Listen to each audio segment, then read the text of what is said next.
আজকের দার্সের আমাদের যে বিষয়টি রয়েছে,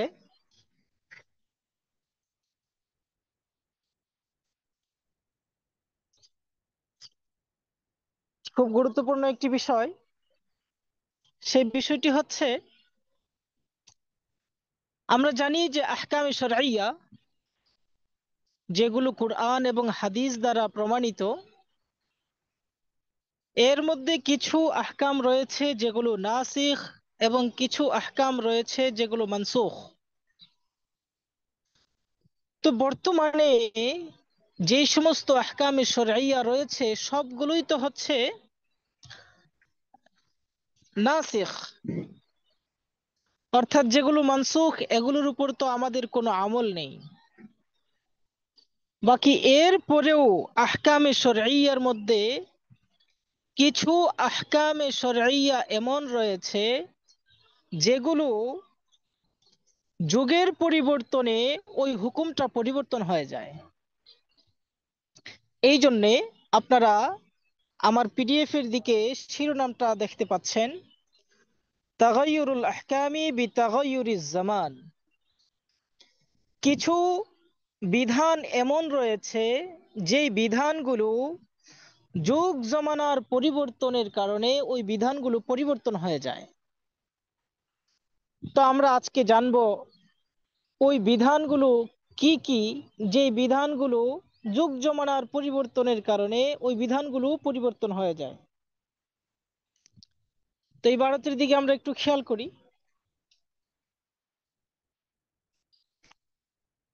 قد عرف في عبارة الفقهاء أن بعض الأحكام تتغير بتغير الزمان.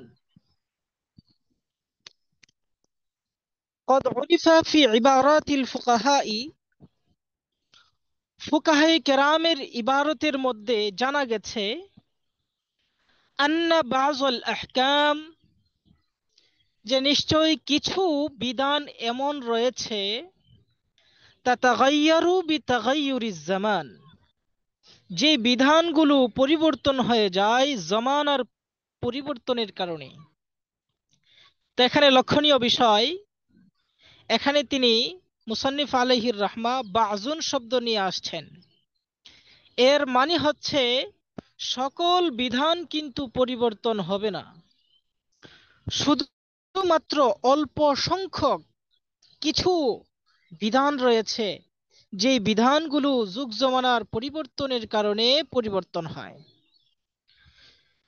ওয়াইন্নামা ইয়াকাউ হাযা আত-তাগায়্যুর, আর এই পরিবর্তন এটা হয়ে থাকে বিআহাদিল ওয়ুজুহিল আরবাআতিল আতিয়াতি, নিম্নোক্ত চারটি কারণে। সর্বপ্রথম এখানে আলোচিত হচ্ছে যে বিষয়টি, সেটি হচ্ছে যে এই পরিবর্তনটা, আহকাম এবং বিধানাবলীর পরিবর্তনটা এটা হয়ে থাকে চার কারণে। তো এই কারণ, চারটি কারণের মিসাল যখন এখানে উল্লেখ করা হবে, তখন আমরা সেই বিধানগুলো সম্পর্কেও জানতে পারবো।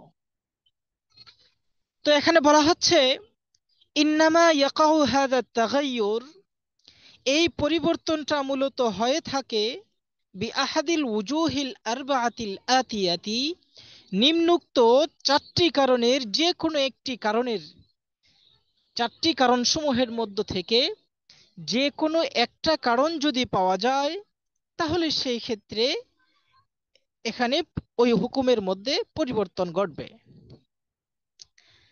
তো এর মধ্য থেকে এক নম্বর হচ্ছে আল আউয়ালু, এক নম্বর হচ্ছে তাগায়ুরুল হুকমি বিতাগায়ুরিল ইল্লাতি, হুকুমটা পরিবর্তন হওয়া ইল্লতের পরিবর্তনের কারণে। আপনারা জানেন যে একটা হুকমে শরঈর মধ্যে দুইটা জিনিস থাকে, একটা হচ্ছে ইল্লত, আরেকটা হচ্ছে মা'লুল। একটা হচ্ছে ইল্লত, আরেকটা হচ্ছে মা'লুল। ইল্লত যখন পরিবর্তন হয়ে যায়, মা'লুলটা অটোমেটিক পরিবর্তন হয়ে যায়। মা'লুলটাকেই মূলত আমরা হুকুম বলে থাকি। তো এখানে এক নম্বর প্রকার হচ্ছে তাগায়ুরুল হুকমু বিতাগায়ুরিল ইল্লাতি, হুকুমটা এটা পরিবর্তন হবে ইল্লতের পরিবর্তনের কারণে। এটা কিভাবে? বিআইয়াকুনাল হুকমু মা'লুলান বিইল্লাতিন, হুকুমটা এভাবে যে হুকুমটা এটা হয়ে থাকে ইল্লতের মা'লুল। ফাইন ফাতাল ইল্লাতু বিতাগায়্যুরিজ জামানি তাগায়্যারাল হুকমু বিফাওয়াতিহা, ইল্লতটা যদি যুগ জমানার পরিবর্তনের কারণে ফৌত হয়ে যায়, পাওয়া না যায়, তাগায়্যারাল হুকমু বিফাওয়াতিহা, তাহলে ওই হুকুমটাও পরিবর্তিত হয়ে যাবে মা'লুল না পাওয়া যাওয়ার কারণে। কারণ ইল্লত এবং মা'লুলের মাঝখানে যেহেতু লাজিমি সম্পর্ক, তো যখন ইল্লত পাওয়া যাবে মা'লুলও পাওয়া যাবে। ইল্লত যদি না পাওয়া যায় তাহলে মা'লুলও পাওয়া যাবে না। এই জন্য এখানে প্রথমেই বলতেছে যে ইল্লতের পরিবর্তনের কারণে হুকুম পরিবর্তন হয়। সুতরাং যদি যুগ জমানার পরিবর্তনের কারণে কখনো কোনো ইল্লত পরিবর্তন হয়ে যায়, তাহলে মা'লুলও পরিবর্তন হয়ে যাবে। এটাই তিনি বললেন ফাইন ফাতাল ইল্লাতু বিতাগায়্যুরিজ জামান, যদি যুগ জমানার পরিবর্তনের কারণে ইল্লতটা ফৌত হয়ে যায়, তাগায়্যারাল হুকমু বিফাওয়াতিহা, তাহলে ইল্লত ফৌত হয়ে গেলে, মা'লুল ফৌত হয়ে গেলে, তাহলে ইল্লত যখন ফৌত হয়ে যাবে মা'লুলও ফৌত হয়ে যাবে। আর মা'লুল যখন ফৌত হয়ে যাবে তখন ওই হুকুমও এটা ফৌত হয়ে যাবে।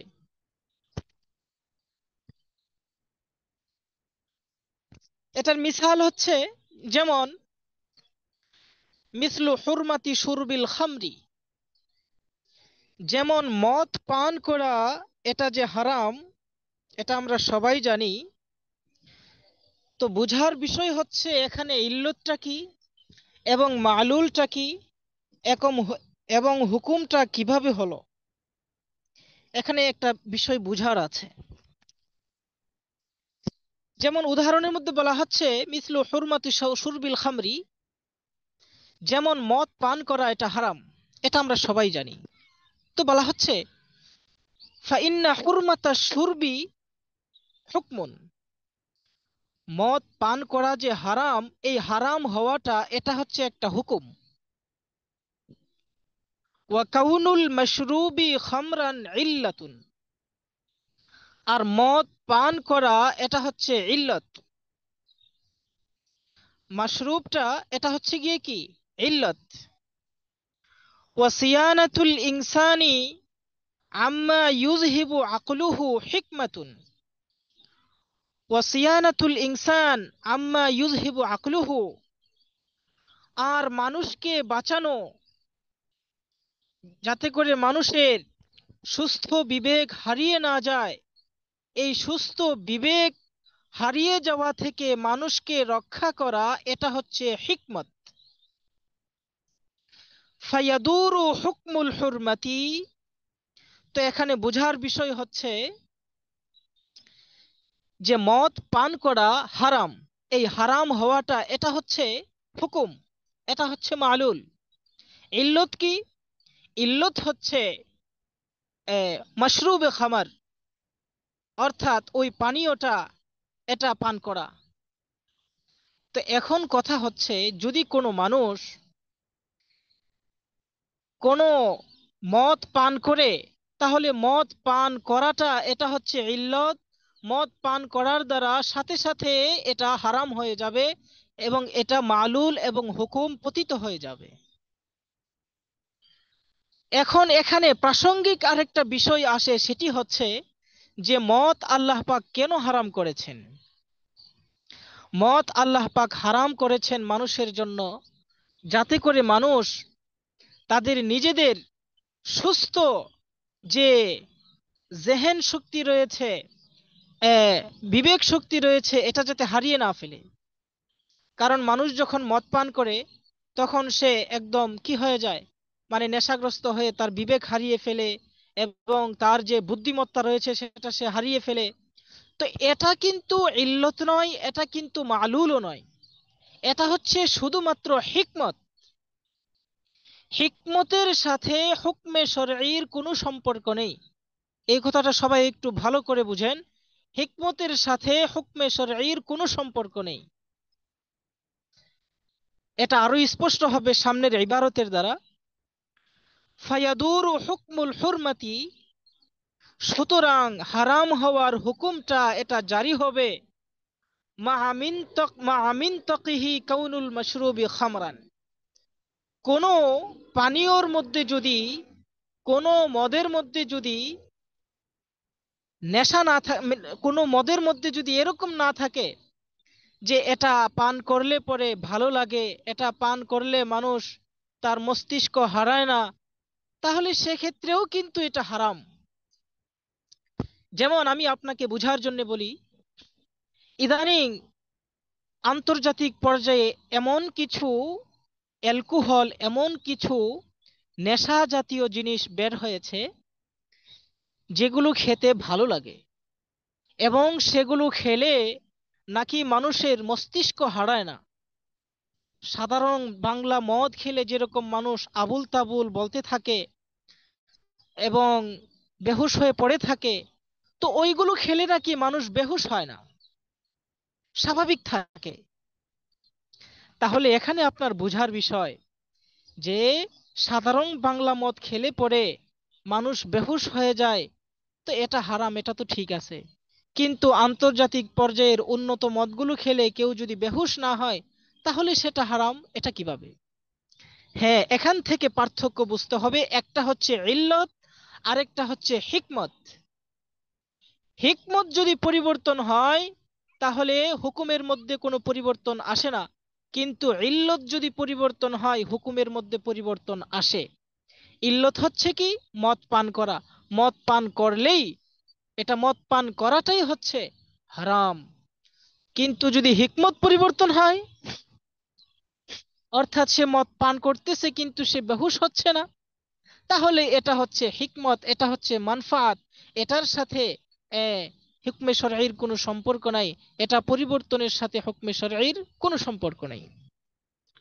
তো এখানে বলা হচ্ছে হচ্ছে যদি যুগ জমানার কারণে ইল্লত পরিবর্তন হয়ে যায়, তাহলে সেই ক্ষেত্রে মালুল পরিবর্তন হবে।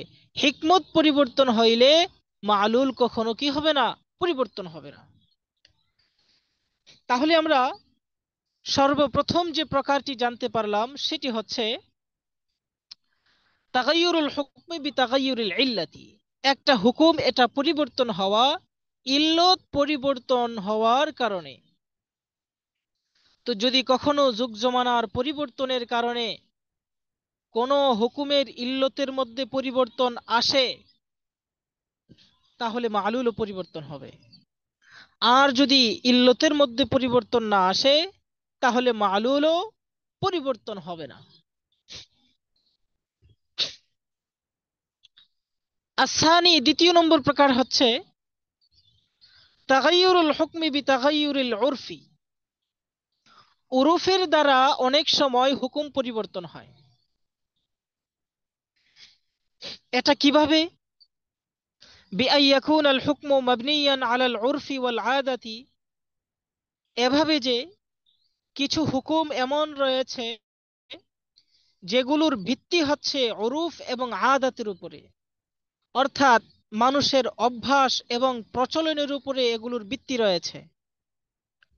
ফালাউ তাগাইয়ারাল উরফ, সুতরাং মানুষের প্রচলন এবং অভ্যাসে যদি পরিবর্তন হয়ে যায়, তাগাইয়ারাল হুকম, তাহলে ওই হুকুমটাও পরিবর্তন হয়ে যাবে। মিসলু, যেরকম মা রওয়া আন জাবিরিন আনিন নবী সাল্লাল্লাহু আলাইহি ওয়াসাল্লাম, যেমন নবী করিম সাল্লাল্লাহু আলাইহি ওয়াসাল্লাম থেকে বর্ণিত, হযরতে জাবির রাদিয়াল্লাহু তাআলা আনহু এটাকে বর্ণনা করেছেন। সেই রিওয়ায়াতটি হচ্ছে রুকবা বিষয়ে। আন্নাহু ক্বালা, রাসূল করিম সাল্লাল্লাহু আলাইহি ওয়াসাল্লাম বলেছেন, আর রুকবা লিমান আরকাবাহা, যে রুকবা হচ্ছে ওই ব্যক্তির জন্য যে ব্যক্তি এটাকে হাদিয়া, যে ব্যক্তির জন্য এটা হাদিয়া দেওয়া হয়েছে। রুকবা শব্দটা আমাদের প্রথমে জানতে হবে। রুকবা এবং উমরা, এই দুইটা শব্দ হচ্ছে ইসলামের পূর্বে জামানায়ে জাহিলিয়তের মধ্যে প্রচলিত দুইটি শব্দ। তো রুকবা শব্দ দ্বারা জামানায়ে জাহিলিয়তের মধ্যে বোঝানো হতো, একজন মানুষ যখন আরেকজন মানুষকে কোনো হাদিয়া দিত, তো হাদিয়া দেওয়ার সময় অনেকে এরকম শর্ত লাগাইতো যে আমি তোমাকে এই জিনিসটা হাদিয়া দিচ্ছি, এটা তোমার, সুতরাং তুমি ব্যবহার করো। কিন্তু যখন তোমার মৃত্যু হয়ে যাবে, তোমার মৃত্যু হয়ে গেলে পরে ওই জিনিসটা কিন্তু আবার আমি নিয়ে নিব।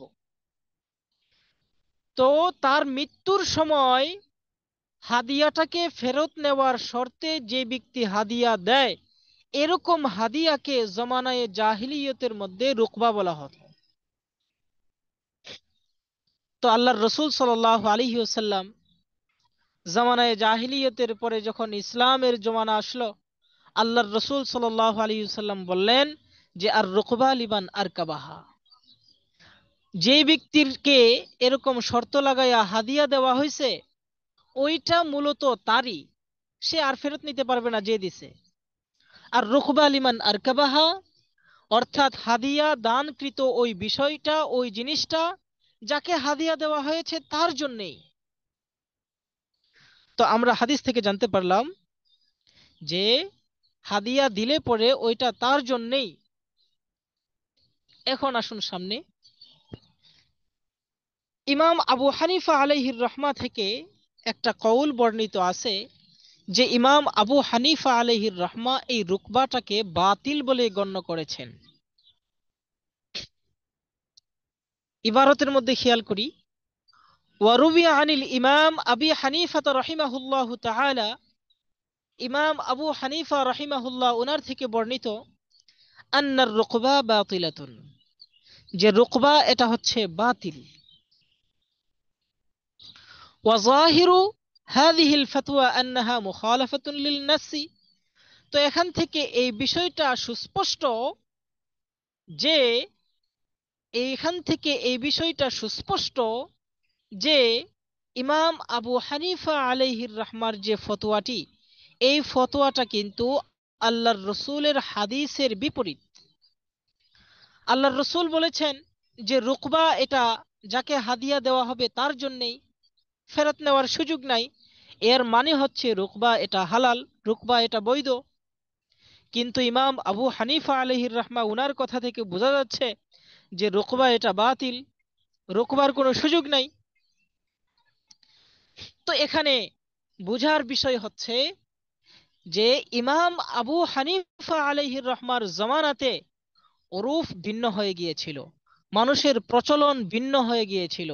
মানুষ যখন ইমাম আবু হানিফা আলাইহির রহমার জামানাতে বাতিল শর্ত লাগানো শুরু করে দিল,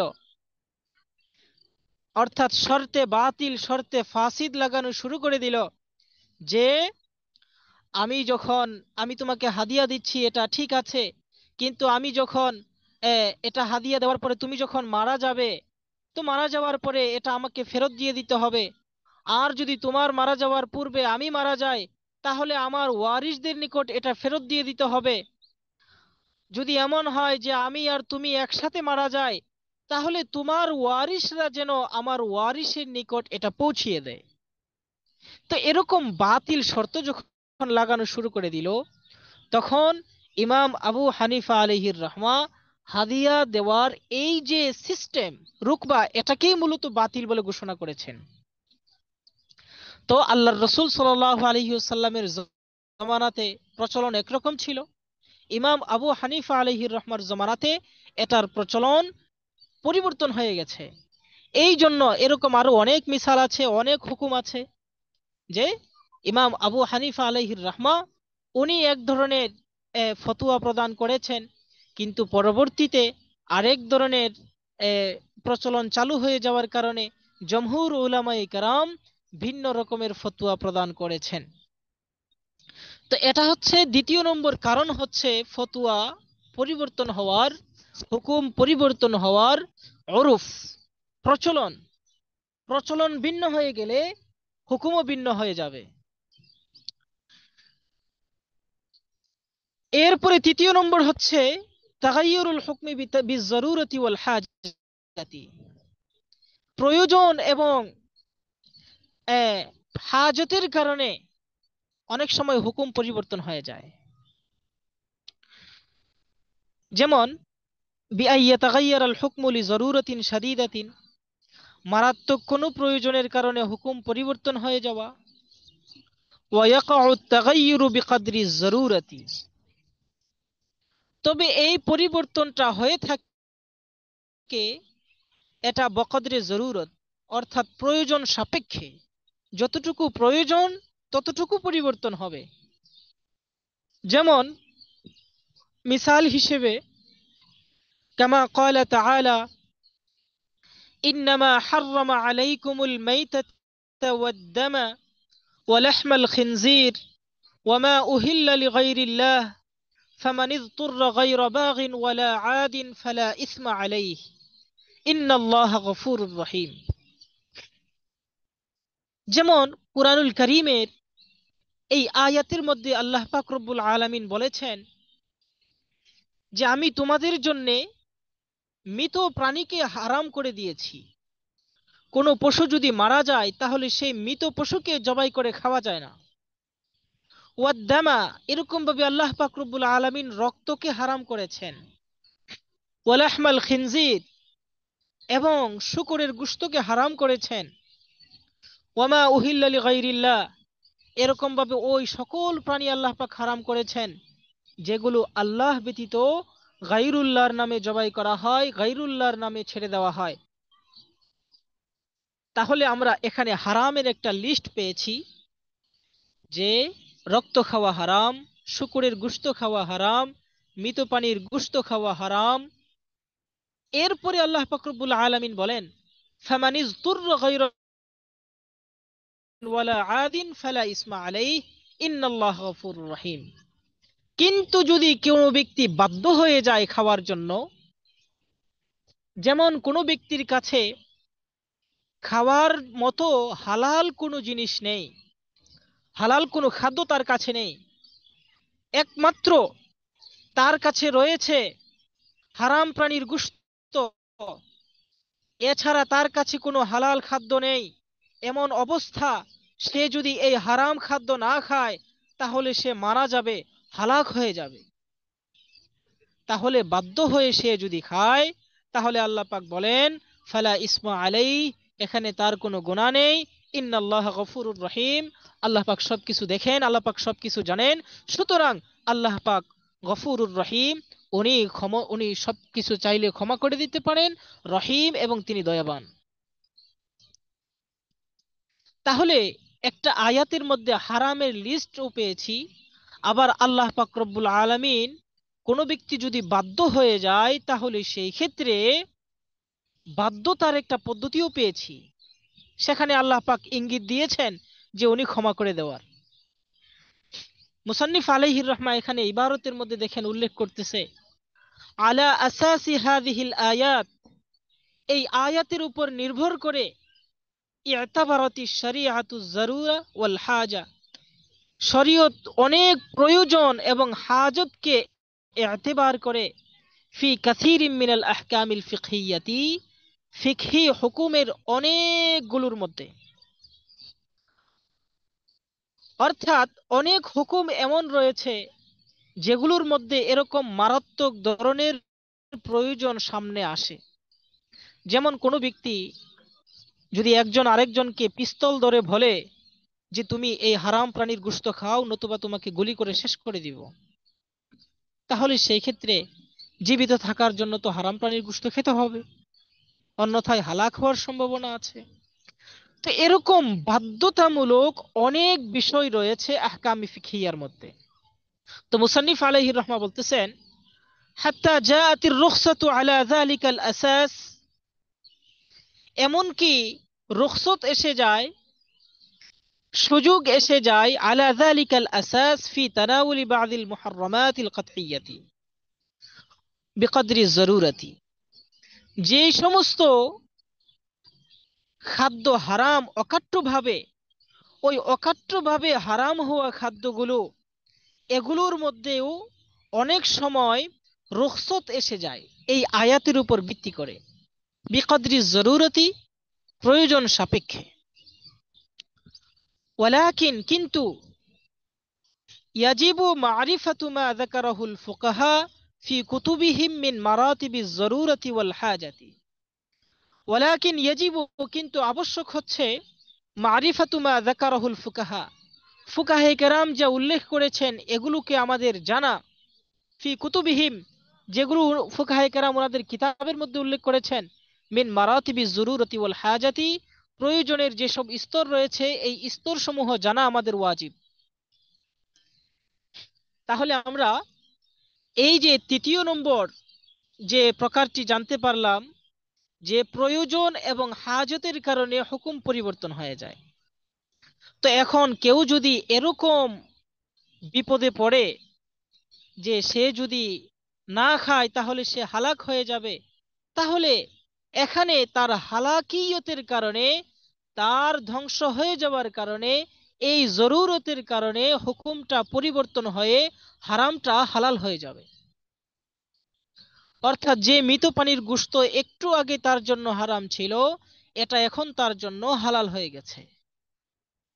এভাবে হুকুমটা পরিবর্তন হয়। কিন্তু এখানে গুরুত্বপূর্ণ একটা বিষয় হচ্ছে, হারাম জিনিসকে যে সে প্রয়োজন সাপেক্ষে খাবে, এর স্তর সম্পর্কে জানতে হবে।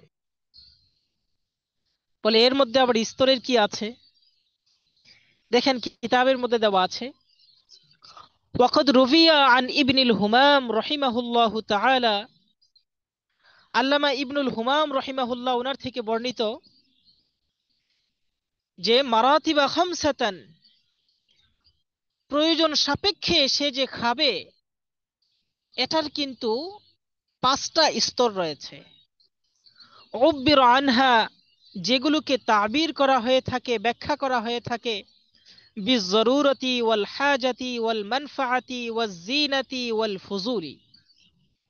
এক নম্বর হচ্ছে মারাত্মক ধরনের প্রয়োজন, আরেকটা হচ্ছে সাধারণ প্রয়োজন, আরেকটা হচ্ছে মানফাআত মানে হচ্ছে ভোগ করা, আরেকটা হচ্ছে জিনাত মানে হচ্ছে সৌন্দর্য বর্ধন, ওয়াল ফুজুলি, আরেকটা হচ্ছে অপচয়।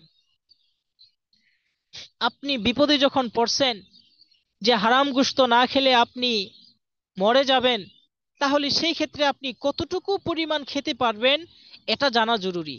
কারণ একটা হচ্ছে এই পরিমাণ খাওয়া, যেই পরিমাণ খেলে শুধুমাত্র আপনি জীবিত থাকবেন, আরেকটা হচ্ছে এই পরিমাণ খাওয়া যেই পরিমাণ খেলে পরে আপনার সম্পূর্ণ ক্ষুধা এটা নিবারণ হবে, আরেকটা হচ্ছে এই পরিমাণ খাওয়া যেই পরিমাণটা হচ্ছে ক্ষুধা নিবারণ হয়ে আবার একটু উপকারিতা আছে, যেমন আপনি একটু মোটা তাজা হবেন।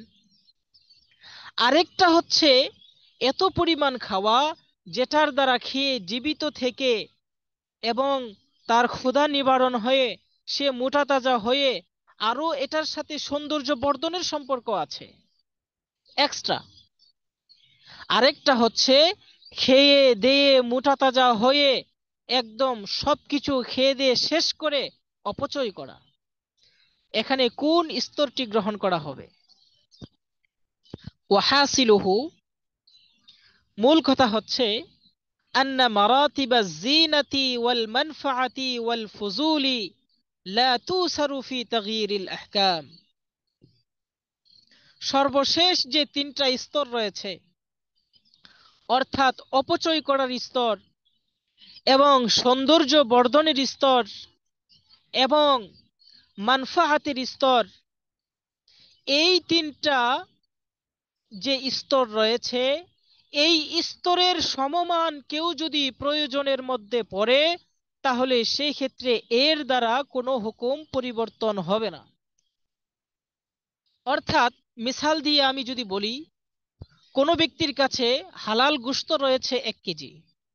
এখন 1 কেজি গোশত সে যদি 1 সপ্তাহে খায়, তাহলে ডাক্তার বলেছে যে আপনি মোটা তাজা হতে পারবেন না। তো এখানেও তো একটা প্রয়োজন রয়েছে। এই প্রয়োজন, মোটা তাজা হওয়ার প্রয়োজনে কেউ কি হারাম গোশত খেতে পারবে কিনা? উত্তর হচ্ছে পারবে না। কেন? কারণ হচ্ছে অপচয়ের কারণে, সৌন্দর্য বর্ধনের কারণে এবং শরীরের এক্সট্রা যে উপকারিতা আছে, অর্থাৎ মোটা তাজা হওয়া এবং এ, সুন্দর দেখানো, এরকম প্রয়োজনের কারণে হুকুম পরিবর্তন হয় না। এটাই বলতেছে ওয়াহাসিলুহু, মূল কথা হচ্ছে আন্না মারাতিবা জিনাতি ওয়াল মানফাআতি ওয়াল ফুজুলি,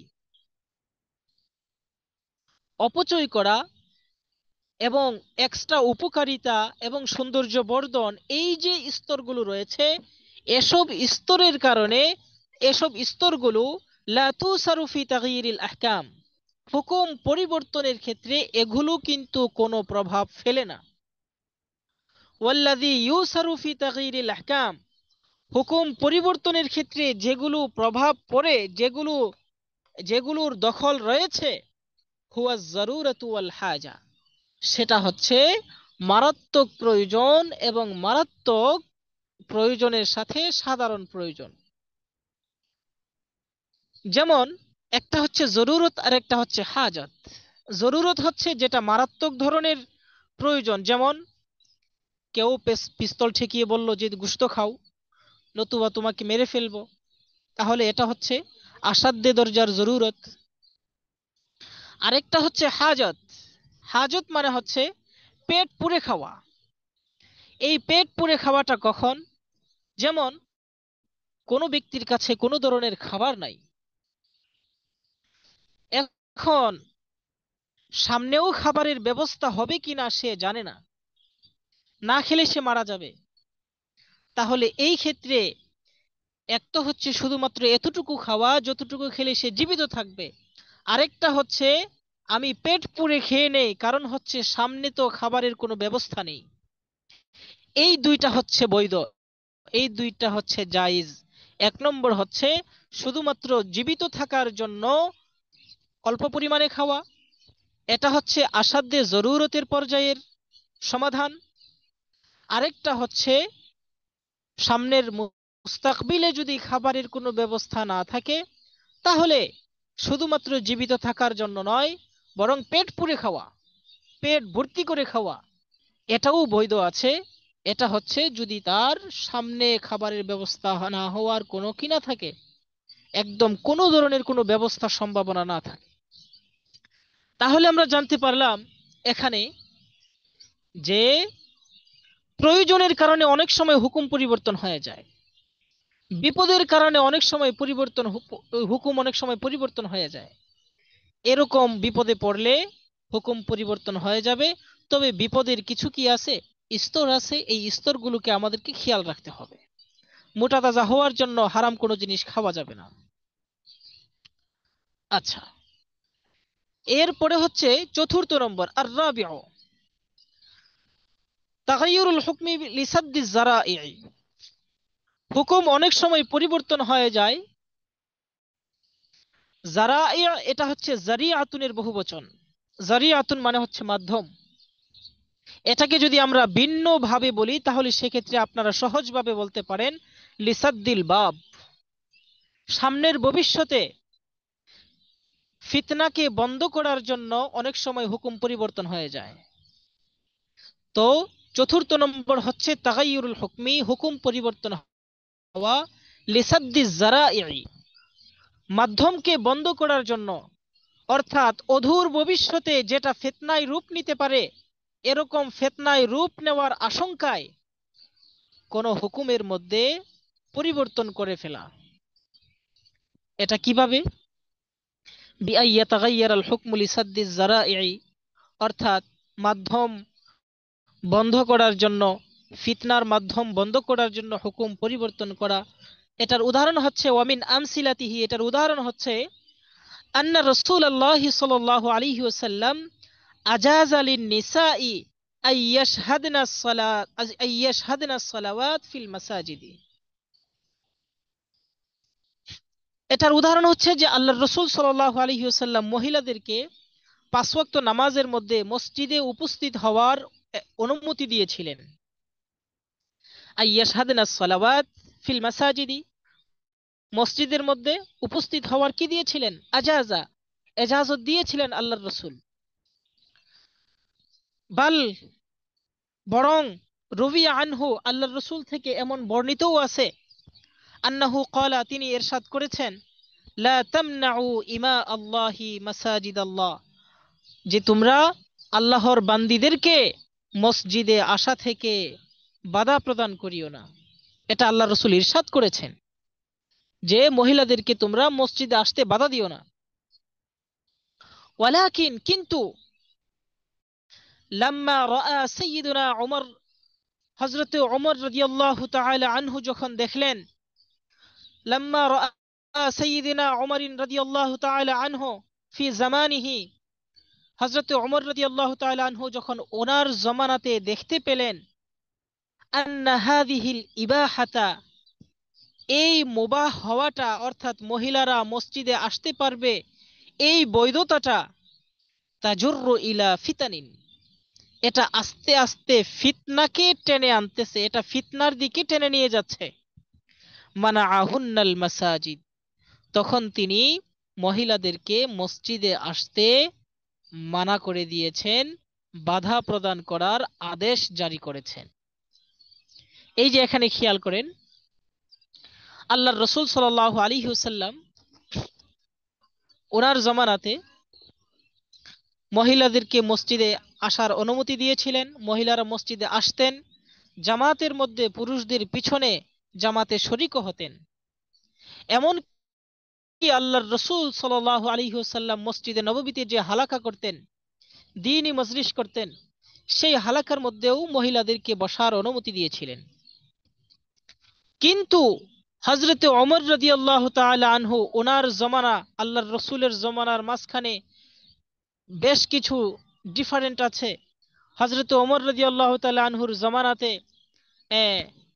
তখন পর্দার আয়াত নাজিল হয়ে, পর্দার আয়াত বাস্তবায়ন, এবং পাশাপাশি উনি দেখলেন যে মহিলারা মসজিদে আসতেছে যাইতেছে, এভাবে যদি চলতে থাকে তাহলে অদূর ভবিষ্যতে এটা ফিতনায় রূপ নিবে। মহিলারা আসার পথে রাস্তায় তারা বিপদের শিকার হতে পারে, যাওয়ার পথে তারা রাস্তায় বিপদের শিকার হতে পারে, এমনকি মসজিদের আঙ্গিনাতেও তারা বিপদের শিকার হতে পারে, এটা ফিতনায় রূপ নিবে। এই জন্যে হযরত ওমর রাদিয়াল্লাহু তাআলা আনহু মহিলাদেরকে মসজিদে আসতে মানা করে দিয়েছেন। শুধু তাই নয়, হযরতে আম্মা জান আয়েশা রাদিয়াল্লাহু তাআলা আনহা, উনি নিজেও এটার সমর্থন করেছেন। উনি বলেছেন যে আল্লাহর রাসূল সাল্লাল্লাহু আলাইহি ওয়াসাল্লাম যদি জীবিত থাকতেন তাহলে বর্তমানে মহিলাদেরকে মসজিদে আসতে তিনি বাধা প্রদান করতেন। কারণ আল্লাহর রাসূলের যে দৌরে মুবারক, আল্লাহর রাসূলের যে বরকতপূর্ণ জমানা ছিল, সেই জমানা তো আস্তে আস্তে চেঞ্জ হয়ে যাচ্ছিল। হযরতে আবু বকর রাদিয়াল্লাহু তাআলা আনহুর খিলাফতের আমলে কিছুটা চেঞ্জ হয়ে যাচ্ছিল, এবং হযরতে ওমরের জমানাতে তো আরো চেঞ্জ হয়ে যাচ্ছিল। এই জন্যেই তিনি এটাকে মসজিদে মহিলাদেরকে আসার জন্য বাধা প্রদান করেছেন। যেটা আমরা বর্তমানে যদি পর্যবেক্ষণ করি তাহলে এটা আমরা বুঝতেই পারি যে বর্তমানে যে অনিরাপদ ব্যবস্থাপনা, অনিরাপদ সমাজ, এই সমাজের মধ্যে যদি মহিলারা মসজিদে আসে তাহলে কত ধরনের বিপদ হতে পারে, কত ধরনের ফিতনা আমাদের সামনে আসতে পারে। এই জন্য হযরত ওমর রাদিয়াল্লাহু তাআলা আনহু ওই জমানাতেই এটাকে, ফিতনাকে বন্ধ করার জন্য তিনি কি দিয়েছেন, মহিলাদেরকে মসজিদে আসতে বাধা প্রদান করেছেন। এর পাশাপাশি আমি আরেকটা হুকুমের কথাও যদি বলি, আমাদের বর্তমান দেশের মধ্যে মহিলা মাদ্রাসা রয়েছে। মহিলা মাদ্রাসা নিয়ে কোনো আপত্তি নেই। আহ, আপত্তি হচ্ছে শুধুমাত্র দারুল ইকামা নিয়ে, অর্থাৎ মহিলাদের দিন শিক্ষা নিয়ে কোনো আপত্তি নেই। তারা যদি উচ্চ শিক্ষাও গ্রহণ করতে চায়, তাহলে উচ্চ শিক্ষা নিয়েও ইসলামে কিন্তু কোনো আপত্তি নেই। আপত্তি হচ্ছে যেই জায়গাটিতে, সেটি হচ্ছে মহিলারা তাদের মাহরাম ছাড়া অনেক দূরে পড়তে যায়, সেখানে তারা রাত্রি যাপন করতে পারবে কিনা, যেটাকে আমরা আবাসিক হোস্টেল সিস্টেম বলে থাকি, দারুল ইকামা বলে থাকি, এটা নিয়ে হচ্ছে আপত্তি। তো এখানে উলামায়ে কেরামের বিভিন্ন ধরনের ফতোয়া রয়েছে। আমার যে কথাটি বলা উদ্দেশ্য সেটি হচ্ছে, উলামায়ে কেরামের এক ফরিক রয়েছেন, যে ফরিকরা মহিলা মাদ্রাসাকে এবং মহিলারা মাদ্রাসায় আবাসিক থাকাকে নাজাইজ বলে থাকেন। তো ওনারা নাজাইজ বলার যে কারণ, সেই কারণটা হচ্ছে সাদ্দি জারাই, সাদ্দে বাব, মানে হচ্ছে ফিতনার দরজাকে পরিপূর্ণরূপে কি করে দেওয়া, বন্ধ করে দেওয়া। অর্থাৎ এক ফরিক উলামায়ে কেরাম যখন ওনারা আবাসিক মহিলা মাদ্রাসার বিরুদ্ধে ফতোয়া দিচ্ছেন, তখন কিন্তু যারা আবাসিক চালাচ্ছেন ওনারা অনেক সতর্ক থাকতেছেন। যদি ওনারা আবাসিকের বিরুদ্ধে ফতোয়া না দেন, তাহলে যারা আবাসিক চালাচ্ছে এগুলো এমন ভাবে, মানে ওনারা স্বাধীনভাবে চালাবে, যেটা দেখা যাবে এক সময় বিভিন্ন ধরনের ফিতনা আরো বেড়ে যাবে। ফিতনা এখন বর্তমানেও আছে, কিন্তু ওই তুলনায় আমাদের মহিলা মাদ্রাসার এগুলো দ্বারা দিন শিক্ষা হচ্ছে বেশি। তো বলা উদ্দেশ্য হচ্ছে, উলামায়ে কেরামের যে ফরিক মূলত ফতোয়া প্রদান করে থাকেন নাজাইজের জন্য, ওনারা সম্পূর্ণ যে নাজাইজ এটার কাঠামোকে সামনে রেখে নাজাইজ ফতোয়া দেন না, বরং তারা হচ্ছে সাদ্দে বাবের জন্য, অর্থাৎ সামনের ভবিষ্যতে যদি এটা ফিতনায় রূপ নেয় তাহলে তো দায়ভার আসবে। এই জন্য ওনারা আগে থেকেই আবাসিকটাকে মানে নাজাইজ বলতে থাকেন। তো এখানে আমরা আজকে যে বিষয়টি সম্পর্কে আলোচনা করলাম সেটা হচ্ছে যুগ জমানার পরিবর্তনের কারণে হুকুম পরিবর্তন হয়ে যায়। এক নম্বরে ছিল হচ্ছে ইল্লতের দ্বারা হুকুম পরিবর্তন হয়ে যাওয়া। দুই নম্বর ছিল ওরফের দ্বারা হুকুম পরিবর্তন হয়ে যাওয়া। তিন নম্বরে ছিল প্রয়োজনের কারণে হুকুম পরিবর্তন হয়ে যাওয়া। আর চার নম্বর ছিল হচ্ছে সাদ্দে বাবের জন্য, অদূর ভবিষ্যতে ফিতনাকে বন্ধ করার জন্য হুকুম পরিবর্তন হয়ে যাওয়া। তো এই চারটা বিষয় আপনারা আশা করি কিতাব সামনে রেখে বিস্তারিত ইবারত দিয়ে আরো আপনারা মোতালা করবেন, নিজেরাও মোতালা, পর্যালোচনা এবং তাকরার করবেন। আপনাদের সামনে আরো মিসাল এবং আরো আহকামে শরঈয়া আপনাদের সামনে সুস্পষ্ট হবে ইনশাআল্লাহ। তো পিডিএফটি এখনই আমি গ্রুপে দিয়ে দিচ্ছি। আজানও হচ্ছে, সবাই নামাজেরও প্রস্তুতি নেই। আসসালামু আলাইকুম ওয়া রাহমাতুল্লাহ। وعليكم السلام ورحمة الله وبركاته.